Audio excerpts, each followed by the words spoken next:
Welcome to BFR Radio, a podcast dedicated to all things BFR. This podcast is proudly sponsored by sportsrehab.com.au, where if you want to buy your own BFR cuffs, or you want more information about the type of training, or you just want more information, this is your one place to go. And I'm your host, Chris Gavilio.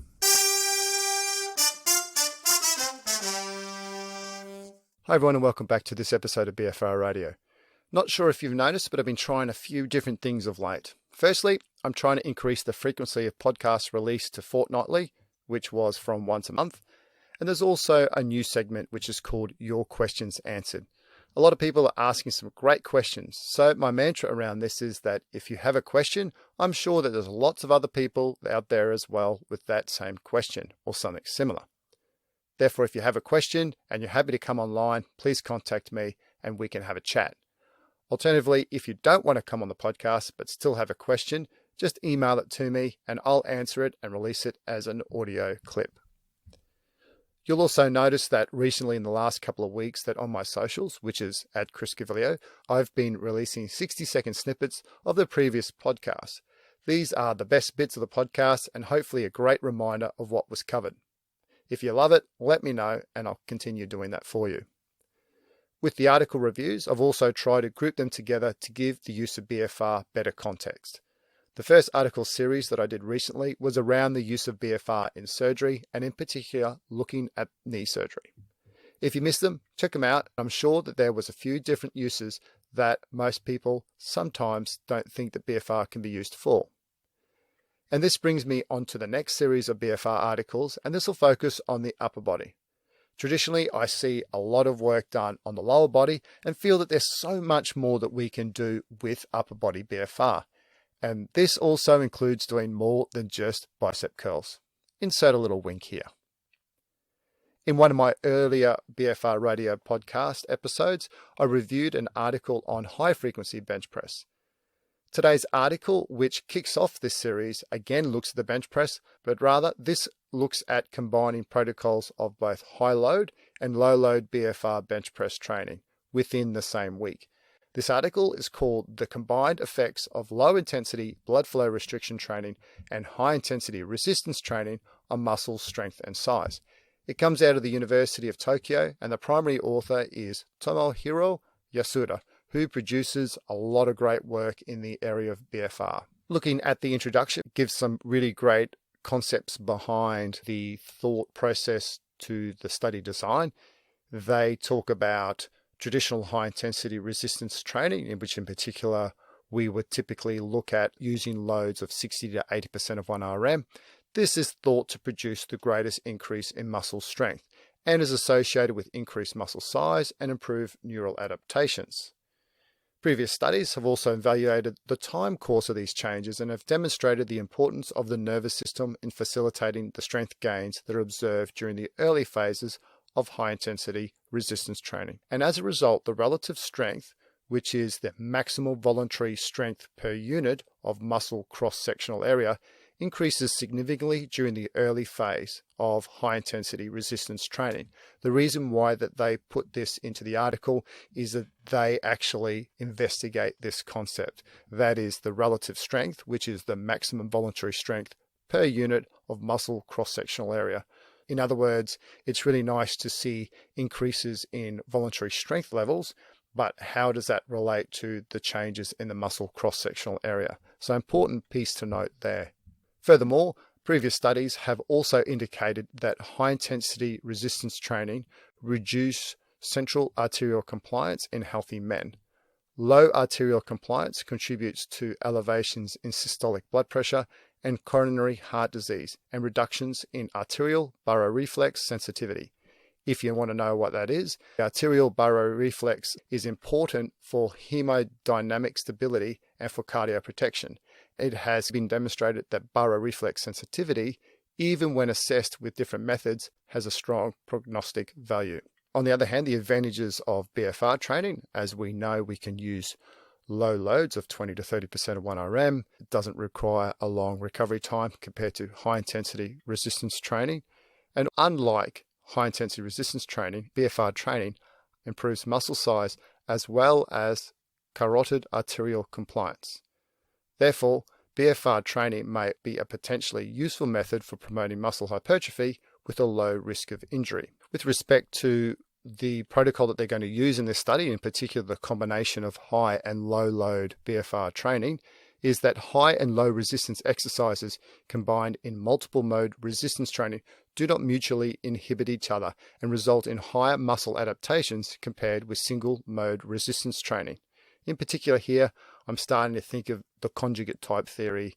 Notably, other authors have also demonstrated that resistance training using a variety of training loads is most effective in maximizing muscle strength. The purpose of the present study was to investigate the combined effects of high-intensity resistance training and BFR training on muscle size and strength.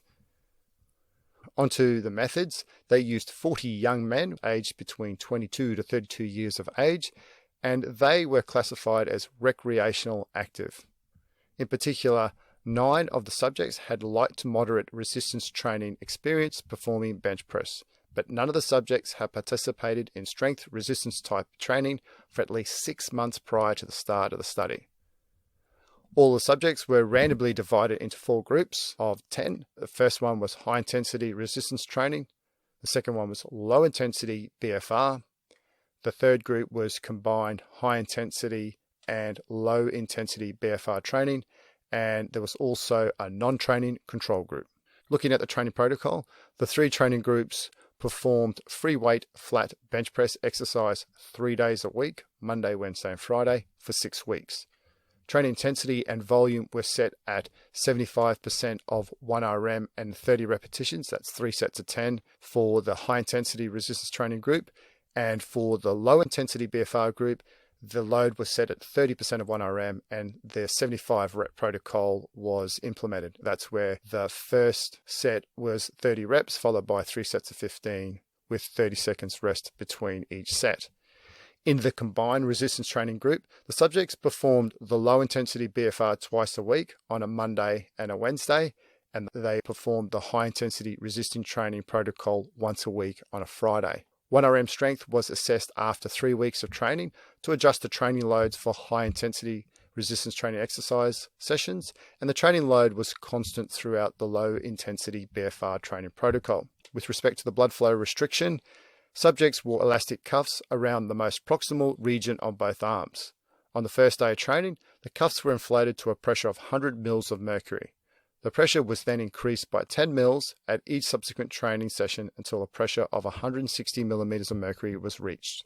The testing measurements: firstly, they took 1 RM strength, which was assessed using a free weight bench press, as mentioned earlier. The second major strength measurement was maximum voluntary isometric strength at the elbow flexors using an isokinetic dynamometer. The subjects performed 2 trials separated by a 60 seconds rest, and they were instructed to perform maximum voluntary contraction of elbow flexion, or like a bicep curl, isometrically as quickly as possible during a period of about 5 seconds.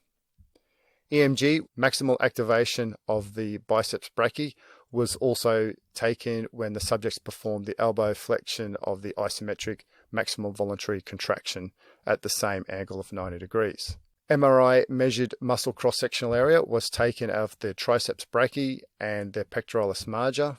Other measurements that they took here was ratings of perceived exertion using a Borg scale after the final repetition of the first, second, and the last set of every exercise in the high intensity and also in the low intensity BFR program. A quick snapshot of the results before we get into some really cool discussion points that they bring forward. Firstly, that baseline that there were no differences among the 4 experimental groups for age, anthropometric variables, muscular strength, and muscle cross-sectional area. There was no change in the body weight for any of the groups following the training, and the total training volumes, that's the lifting weight times repetition, for all the sessions were very similar. Following the training, bench press 1 RM strength increased significantly in the 3 training groups, but not in the control group. Percentage change in 1 RM strength was greater in both the high intensity resistance training and the combined high intensity low BFR group when compared to the low intensity BFR group. Isometric maximal voluntary contraction strength increased in the high intensity resistance training and the combined resistance training groups, but not in the low intensity and the control groups. Muscle cross-sectional area of both the triceps and the pecs increased in all the 3 training groups, and obviously not in the control group. Percentage change in triceps brachii muscle cross-sectional area was greater in the high-intensity group, that was 8.6%, than in the low-intensity BFR, which was 4.9%. But interestingly, in the paper, it didn't actually report the changes in the combined resistance training group, which was significant as well. When you look at the column graph, it looks like the combined resistance training group had a slightly greater improvement in the triceps brachii compared to the low-intensity BFR group, and similar perhaps to the high-intensity resistance training group. Percentage change in the pec major muscle cross-sectional area was greater in the high-intensity resistance training group, that was 17.6%, compared to the low-intensity BFR group, which was 8.3%, and there was 10.5% improvement in the combined resistance training group program. In the results, they talk about the changes in relative isometric strength, but I'm going to leave that to the discussion point because it gets quite heavy. And as I say in a lot of these papers, it's probably easier to get it out and actually have a good look yourself. But I'm actually going to talk about what the authors said in the discussion.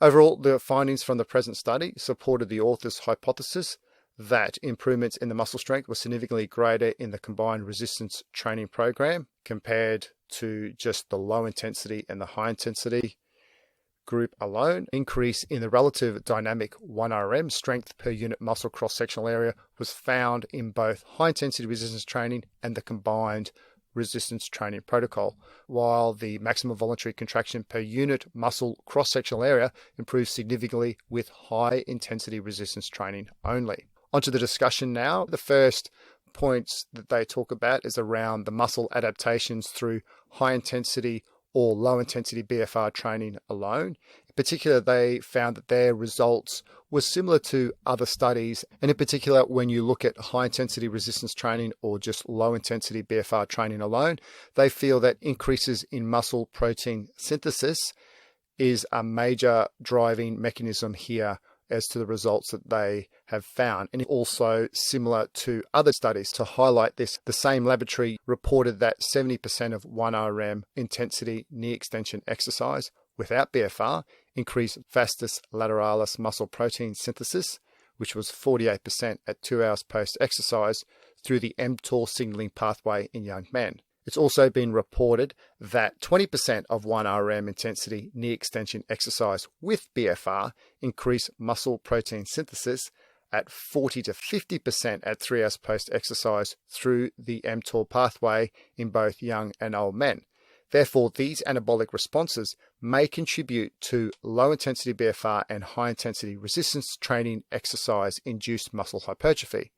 Therefore, it seemed that a similar magnitude of significant muscle hypertrophy was achieved in both training protocols in the study. The authors thought that potentially that the load used for the BFR group was perhaps a little too low. In general, training loads of 45 to 50% of 1RM are needed to increase dynamic muscle strength for untrained subjects. Therefore, in the low-intensity BFR group, where they only used 20 to 30% of RM, they thought that it didn't produce enough increase in neural adaptation. And these findings indicated that the low-intensity BFR training induced increase in muscle strength was due to the muscle hypertrophy only, unlike the high-intensity resistance training exercise. Highlighting these things and looking at the muscle adaptations through the combined high intensity and the low load BFR training, improvement in relative dynamic strength but not relative isometric strength was found to occur.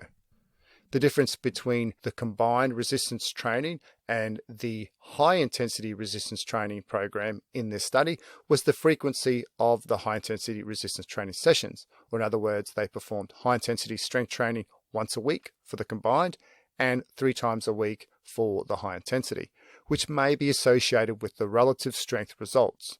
To improve dynamic strength, once weekly dynamic strength training is effective as reported with other authors, since there is task specificity involved in neural adaptation. It would appear that the combined resistance training induced increases in relative dynamic strength was due to the task specificity of the high intensity resistance training program alone. Another interesting point in the discussion was around perceived pain and safety of low-intensity BFR training. I think this is pretty much common with some users out there. around the safety of BFR training. Here, the authors felt that low-intensity BFR training may only be limited to highly motivated individuals. In particular, the different products out there that you can use, tourniquet straps or surgical tourniquets, which are a little wider. In particular for upper body training, if you're using a wider cuff, which is traditionally used for thighs, this may cause neural impairment and a suppression of lactate clearance, resulting in an increase in perceptual pain. In this study here, they used a much narrower elastic cuff, which was 30 millimeters in width and was compressed at only 100 to 160 mils of mercury. Therefore, the arterial blood flow is reduced by no more than 40 to 70% of baseline values. In this study here, there was no incidence of any pain reported, and in addition, the RPE was lower in the low-intensity BFR group compared with the high-intensity resistance training group. Therefore, in the present study, it could be speculated that the low-intensity BFR with the use of narrow and elastic cuffs does not require any special effort from the subjects due to the absence of pain. In conclusion, training induced improvements in isometric and dynamic strength brought about by combining low-intensity BFR with high-intensity resistance training were higher than those seen in low-intensity BFR alone, which were similar to those of high-intensity resistance training alone. Although the triceps and the pec major muscle cross-sectional area increased significantly following the 3 different training sessions, relative strength improved with the high-intensity and the combined resistance training program, but not with the low-intensity BFR training group. Once again, probably indicating my point that I keep hammering home is that load is still important with athletes. And overall, BFR training induced functional muscle adaptations are improved with combining BFR with high-intensity resistance training exercise. Personally, I'd really love to see this study progress into combining high-load and low-load BFR training within the same session. And to be honest, going one step further, it'd be great to see studies using participants with a greater weight training experience. I actually use a combination of this, which is using low and moderate load BFR and high load non-BFR training within the same session. So for example, I would start the session with low load and progress to more moderate loads with the BFR on. And in particular, I would do a multitude of exercises to warm my shoulders up and then move on to the bench press using BFR. And I find this a really great way to start the session. Primarily, I find that from a warm-up and a muscle activation viewpoint, that this is personally far superior than just a normal warm-up without the BFR cuffs on. From this point here, I typically would take the cuffs off and I still bench press heavy, well, within my own capacities, without the cuffs. And then if I've got time and I want to do any finishes, I put the BFR cuffs on to do these complexes that involves those ancillary exercises that target relative antagonist and agonist muscles to complement my main lifts. I think that's a really good way of starting this little mini series rather than just comparing low load versus high load. This article brings something a little bit different and starting to bring something that's a bit more, I guess, real world into studies for us to listen to in this podcast. Next week, we'll move away from the bench press and look at some different upper body BFR exercises as the series grows and more articles come into it. We'll also be looking at different concepts such as using it for fractures and so forth. I truly think that this series will once again, like the knee surgery series, highlight some great ways of using BFR aside from just using it for bicep curls and bench press. If you want any more information about BFR, or you want to order your own set of BFR cuffs, please head to my website, which is www.sportsrehab.com.au. And if you want to contact me, you can do this via the contact us, or should be contact me on the website, or just DM me through my socials on Instagram or Twitter, which is @ChrisGavilio. If you enjoy the podcast, please give it a rating on iTunes and also share it with someone who may benefit from this information. Thanks for listening. See you next time, and remember to keep the pump.